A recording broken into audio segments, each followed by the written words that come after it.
Hello friends. मेरा नाम है अर्जुन और आप देख रहे हैं अर्जुन क्लासेस। आज की इस क्लास में हम बात करेंगे फिजिक्स के उस टॉपिक के बारे में जिसके क्वेश्चन लगभग हर कॉम्पिटिटिव एग्जाम में पूछे जाते हैं। जी हाँ, आज हम बात करेंगे फिजिक्स के टॉपिक मात्रक, मापन और विमा अर्थात यूनिट, मेजरमेंट एंड डायमेंशन की। ये चैप्टर फिजिक्स का एकदम बेसिक चैप्टर है। फिजिक्स पढ़ने के लिए सबसे पहले इसको पढ़ना आवश्यक हो जाता है। तो चलिए शुरू करते हैं। मात्रक, मापन और विमा। मात्रक इसे इंग्लिश में कहते हैं यूनिट्स, मापन मेजरमेंट, विमा यानी डायमेंशन। ठीक है। किसी भौतिक राशि के मापन के लिए हमें दो तथ्यों की आवश्यकता होती है। इसे हम यूँ समझें कि कोई भौतिक राशि है, जैसे वेलोसिटी समझें, तो उसको हम दर्शाने के लिए दो चीज़ की आवश्यकता होती है, एक उसका मात्रक और एक उसका संख्यात्मक मान। जैसे हम उदाहरण के तौर पर समझें, velocity v is equal to 2 metre per second. ठीक है। तो इसमें ये फिजिकल क्वांटिटी तभी डिफाइंड होगी जब इसमें दोनों साथ आएंगे, यानी कि मात्रक जो मीटर पर सेकेंड है और संख्यात्मक मान न्यूमेरिक वैल्यू जो कि ये 2 है। जैसे ये एग्जांपल है 5 किलोग्राम। यहाँ 5 जो है जो संख्यात्मक मान है और किलोग्राम इसका मात्रक है।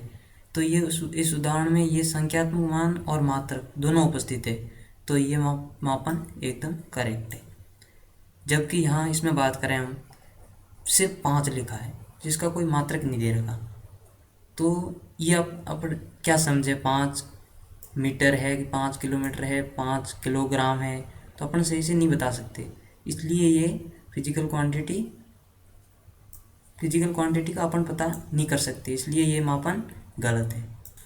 अब देखते हैं मूल राशियाँ और मूल मात्रक। यानी कि फिजिक्स में बहुत सारी ऐसी फिजिकल क्वांटिटीज अर्थात भौतिक राशियाँ हैं जो कुछ तो मूल यानी कि बेसिक है और कुछ उनसे ही मिलके बनी होती है, उनको कहते हैं अपन व्युत्पन्न राशियाँ। और जो मूल राशियाँ होती हैं उनके मात्रक होते हैं मूल मात्रक। उनकी हम कुछ बात कर लेते हैं। जैसे ये लिखा है, मूल राशियों को व्यक्त करने के लिए प्रयुक्त मात्रों को मूल मात्रक कहते हैं। ये मात्रक अन्य मात्रकों पर निर्भर नहीं करते, ये अपने आप में स्वतंत्र होते हैं। अब मूल मात्रक और मूल राशियाँ ये 7 होती है, ये फिक्स है। अगर हमें इन सातों के नाम, एसआई मात्र और एसआई मात्रक का जो चिन्ह होता है वो अगर अपन को याद है तो हम हर क्वांटिटी, फिजिकल क्वांटिटी का अपन मात्रक निकाल सकते हैं इनके व्युत्पन्न से। देखते हैं सातों में से पहला है लंबाई, लेंथ। ठीक है। इसका एसआई मात्रक होता है मीटर, इसको अपन एम से दर्शाते हैं। और सेकंड है द्रव्यमान, मास, इसका ऐसा ही मात्रक है किलोग्राम और केजी से दर्शाते हैं। थर्ड है टाइम, समय, इसे सेकंड में ऐसा ही मात्रक सेकंड है, इसे ऐसे दर्शाते हैं। और फोर्थ है विद्युत धारा, इलेक्ट्रिक करंट, इसका ऐसा ही मात्रक है एम्पियर, ए से दर्शाते हैं, कैपिटल। फिर है ऊष्मागतिक ताप, ठीक है, थर्मोडायनेमिक टेम्परेचर, इसका ऐसा ही मात्रक होता है केल्विन, के से दर्शाते हैं। और पदार्थ की मात्रा मोल, इसको मोल से ही दर्शाते हैं। और फिर है ज्योति तीव्रता, कैंडेला, सीडी से दर्शाते हैं। ठीक है। इन सातों को आपको याद कर लेना है ताकि आपको आगे व्युत्पन्न मात्रक निकालने में परेशानी ना हो। अब है व्युत्पन्न राशियाँ और व्युत्पन्न मात्रक। ठीक है। यानी कि derived quantities and derived units. मूल राशियों के अतिरिक्त अन्य सभी भौतिक राशियों के मात्रकों को मूल मात्रकों के संयोजन द्वारा व्यक्त किया जाता है। यानी कि मूल मात्रकों को मिला के इनके मात्रक अपन निकाल सकते हैं। इस प्रकार प्राप्त किए गए व्युत्पन्न राशियों के मात्रकों को व्युत्पन्न मात्रक कहते हैं। व्युत्पन्न मात्रक मूल मात्रकों पर निर्भर करते हैं। ठीक है। जैसे एग्जाम्पल देखें, वेलोसिटी, वेग, ये होता है विस्थापन बटे समय। यहाँ अपने को विस्थापन यानी कि एक तरीके से समझ लो दूरी, और समय टाइम, इन दोनों का अपने को, क्योंकि ये मूल मात्रक है तो इनका इनका अपने को मात्रक पता है, तो अपन व्युत्पन्न मात्रक अर्थात वेलोसिटी का मात्रक भी निकाल सकते हैं। जैसे यहाँ विस्थापन दूरी तथा समय मूल भौतिक राशि है जिनका मात्रक हमें पता है, और ये अपन निकाल सकते हैं। तो अपन निकालते हैं वेग का मात्रक। तो आई होप वेग का फॉर्मूला आपको पता ही होगा, विस्थापन बटे समय, जहाँ विस्थापन का मात्रक होता है मीटर और समय का होता है सेकंड समय। ठीक है, तो अब मीटर प्रति सेकंड ये हो गया इसका वेलोसिटी का मात्रक, इसको अपन दर्शाते हैं एम पर सेकंड। ठीक है, ये वेग का व्युत्पन्न मात्रक है।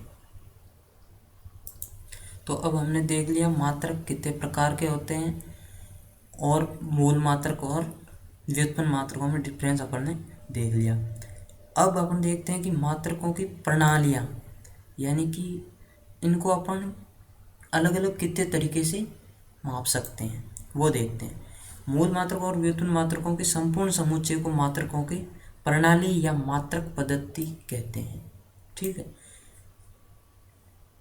इसमें 4 पद्धति अपन पढ़ेंगे। फर्स्ट है CGS। ठीक है, CGS प्रणाली या CGS पद्धति, जिसमें होता है, जिसकी फुल फॉर्म होती है CGS की centimetre gram second. Centimetre gram second आपको फुल फॉर्म याद रखनी है, अपने आप इसका मतलब समझ में आ जाएगा। जैसे इसमें देखो CGS मतलब पहले लंबाई को सेंटीमीटर में अपन इसमें मेजर करेंगे, हमेशा लंबाई को सेंटीमीटर में, और द्रव्यमान को हमेशा ग्राम में, और समय को सेकंड में। समय को लगभग हर जगह ही सेकंड में करते हैं, लगभग क्या 100% ही। तो अब इसमें आपको क्या याद रखना है, CGS, इसकी फुल फॉर्म याद रखनी है सेंटीमीटर ग्राम सेकंड, जहाँ सेंटीमीटर लंबाई को मापेंगे, ग्राम इसको द्रव्यमान को मापेंगे, और सेकंड समय को मापेंगे। ठीक है, जैसे अपन उदाहरण देखें, एक मैं सब में जितनी भी प्रणालियाँ उनको एक फॉर्मूले से सिखाऊंगा ताकि आप डिफरेंस पता कर सकें। जो अपन लेंगे फोर्स यानी कि बल, बल होता है द्रव्यमान इंटू त्वरण यानी कि MA। इसका अब अपन CGS पद्धति में मात्रक निकालना सीखेंगे। तो देखिए F बराबर MA होता है, जहाँ M द्रव्यमान है और A त्वरण है। अब M का अपन ने अभी कहा था कि CGS प्रणाली में M यानी द्रव्यमान को हमेशा ग्राम में व्यक्त करेंगे, और जो त्वरण होता है वो वेग पर समय। ठीक है, यानी कि वेलोसिटी अपॉन टाइम ये होता है, आपको शायद छोटी क्लासों में कहीं पढ़ा होगा। ठीक है, तो इसका होता है वेलोसिटी का अपन ने अभी देखा था V पर सेकंड, और अपॉन समय और है, तो ये हो गया सेंटीमीटर अपॉन सेकंड स्क्वायर। ठीक है, तो इस प्रकार CGS प्रणाली में ये फोर्स का यानी कि बल का जो CGS पद्धति में मात्रक है वो आ गया ग्राम सेंटीमीटर इंटू सेकेंड -2। ठीक है, तो इसमें द्रव्यमान को ग्राम में लिया, लंबाई को सेंटीमीटर में, और टाइम को सेकंड में। सेकंड पद्धति है FPS, इसको नॉर्मली ब्रिटेन में यूज लिया जाता है। ठीक है, FPS की भी आपको ओनली फुल फॉर्म याद रखनी है, अपने आप हो जाएगा। ठीक है, फुल फॉर्म है फुट पाउंड और सेकंड। ठीक है, फुट पाउंड सेकंड, यानी कि लंबाई को अपन इसमें फुट में मापेंगे, और द्रव्यमान को पाउंड में मापेंगे, तथा सेकंड को, इस समय को सेकंड में। तो अब अपन वही एग्जांपल लेते हैं बल का, और FPS पद्धति में इसका मात्रक निकालना सीखते हैं। तो बल द्रव्यमान इंटू त्वरण होता ही है, तो इसमें क्या करना है, द्रव्यमान को पाउंड में, लंबाई को फुट में, और समय को सेकंड में सेकंड में रखेंगे, तो यह है इसका मात्रक आ गया FPS पद्धति में, यानी कि फुट पाउंड सेकंड। नॉर्मली इसमें आपको सिर्फ फुल फॉर्म याद रखनी है FPS की, अपने आप हो जाए। ठीक है, और थर्ड है MKS। ठीक है, इसकी भी आपको फुल फॉर्म याद रखनी है, मीटर किलोग्राम सेकंड। इसमें अपन लंबाई को मीटर में, द्रव्यमान को किलोग्राम में, और समय को अब इसमें भी अपन वही उदाहरण लेते हुए बल का ही उदाहरण लेंगे और इसका मात्रक निकालेंगे MKS पद्धति में, यानी कि मीटर किलोग्राम सेकंड। तो इसमें मीटर किलोग्राम सेकंड में इसकी MKS पद्धति में ये आ गया इसका मात्रक। इसमें क्या करना होता है, द्रव्यमान को किलोग्राम, लंबाई को मीटर और समय को सेकंड में रखना होता है। अब चौथी जो है सबसे इम्पोर्टेंट और आजकल यूज होने वाली और वर्ल्ड में हर जगह यूज होने वाली जो पद्धति है वो SI पद्धति है, जिसका फुल फॉर्म होता है सिस्टम इंटरनेशनल दी यूनिट्स। ठीक है, ये MKS पद्धति का ही संशोधित रूप है। इसका मतलब क्या हुआ, मतलब इसमें भी अपन लंबाई को मीटर में, द्रव्यमान को किलोग्राम में और समय को सेकंड में ही मापेंगे। ठीक है, यानी कि ये MKS पद्धति का ही संशोधित रूप है, आजकल इसी को यूज लेते हैं। तो SI पद्धति में अपन मान लो बल का मात्रक निकालें तो उसका मात्रक लगभग MKS पद्धति में जो निकाला था वही आता है, लेकिन कुछ स्टैंडर्ड होते हैं जैसे फोर्स का न्यूटन, ठीक है, तो वो चेंज होते हैं, बाकी MKS वाला सेम ही रहता है। तो ये इसका बल का मात्रक SI पद्धति में ये MKS वाला सेम है या न्यूटन जो कि स्टैंडर्ड है। ठीक, तो फ्रेंड्स अगर आपको इस टॉपिक या अदर किसी भी टॉपिक में डाउट हो तो कमेंट बॉक्स में लिख कर भेज दें, आपको जवाब लगभग 24 घंटे के अंदर अंदर मिल जाएगा।